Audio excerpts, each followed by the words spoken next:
CEO ini bernama Randy. Hari ini ia sedang merayakan Hari Raya Idul Fitri dengan makan tanpa henti. Dan ini adalah makan keempat beliau hari ini. Sebagai CEO kaya raya, saya harus tetap menjaga kesehatan.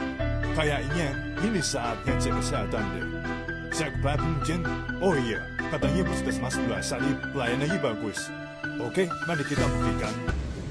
Selamat pagi Bapak, monggo duduk Bapak. Ya, ada yang bisa saya bantu Bapak?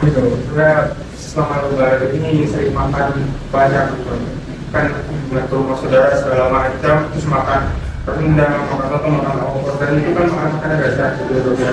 Nanti saya khawatir sama kesehatan saya gitu, dan kan ya saya sebagai manajer di satu perusahaan di sini ya, saya harus menjaga kesehatan saya. Bagaimana ada solusi dari kesehatan?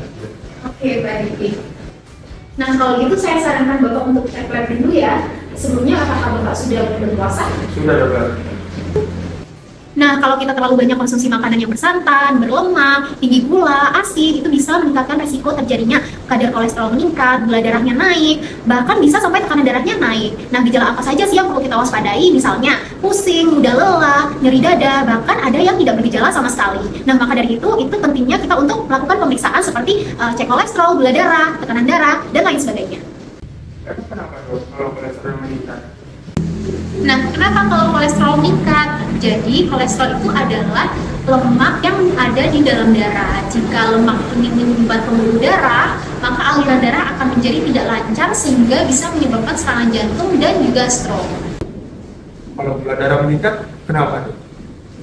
Nah, kalau gula darah naik, jadi gula ini adalah sumber energi. Tapi kalau gulanya ini terlalu banyak menimbun, dia akan merusak pembuluh darah dan saraf, sehingga lama-lama bisa menyebabkan diabetes. Diabetes ini lama-lama akan berkembang dan menyebabkan komplikasi, yaitu bisa mata kabur, lalu luka yang tidak sembuh-sembuh, dan banyak lagi. Kalau tekanan darah meningkat, kenapa dok? Kenapa kalau tekanan darahnya meningkat? Nah, bayangkan jika selang yang berisi air, lalu tekanannya sangat kuat. Bayangkan itu pembuluh darah kita yang berisi darah, tekanannya sangat kuat. Nah, itu lama-lama bisa menyebabkan pembuluh darahnya itu pecah. Nah, itu bisa menyebabkan stroke, gagal ginjal, bahkan penyakit jantung. Nah, Bapak ini untuk hasilnya sudah keluar. Nah, ini kolesterolnya Bapak terpantau tinggi. Nah, Bapak harus jaga makanan nih. Jadi cara mencegah kolesterol supaya tidak tinggi bagaimana dok? Nah, untuk pencegahannya ada beberapa hal sederhana yang bisa dilakukan. Seperti yang pertama, bisa batasi konsumsi makanan yang berlemak atau bersantan. Lalu bisa olahraga rutin minimal 30 kali sehari. Dari makan makanan juga bisa konsumsi lebih banyak sayur dan buah-buahan. Dan juga bisa lakukan pemeriksaan kesehatan secara berkala. Wah, ternyata penting juga ya dok cek kesehatan pada waktu lebaran seperti ini yang setelah makan banyak-banyak ini ya dok ya. Baik, sudah paham dok, terima kasih banyak ya dok. Mainannya bagus juga ya di sini. Approve puskesmas ini. Yuk cek kesehatan setelah lebaran. Jangan tunggu sakit untuk periksa. Dadah.